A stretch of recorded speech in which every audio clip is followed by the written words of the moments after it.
panguva ine panokonzi ngeZimbabwe iri ine political showdown, patikuona kuti nawo dzima constitutional amendments nawo dziri mubishi dziri kumanyisiwa panguva ine kuti dzipase through. And panguva ine there are some versions tikuona ma dossiers which are leaking, tikuona vana nosivero they are also warning the people pamusoro pe the firing of my top lieutenants vakaita sana VP Kosano Chiwenga.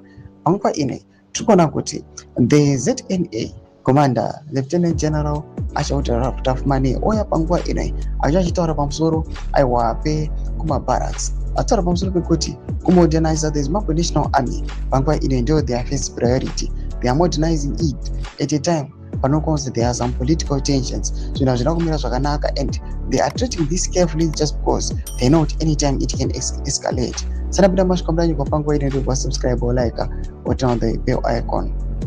Tipita panguva ine mobile kwa mchenzi Commander ZNA Lieutenant General Asha Water of Mane says modernizing the Zimbabwe National Army remains a top priority to ensure it stays professional, well equipped, and ready to respond to evolving security challenges.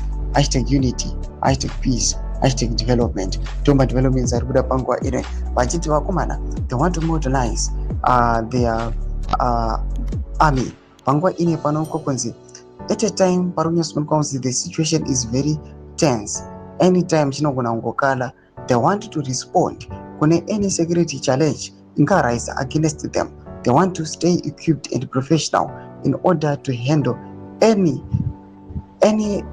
situation inga take place muma barracks mu Zimbabwe, maybe ichinga mobilized on citizens or people from the same party, the ruling party ZANU-PF. Panguva ino they want to modernize, they want to equip themselves, they want to be ready for any escalation ingaitika munyika yeZimbabwe.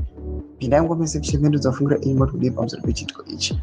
So subscribe or like up or turn on the bell icon.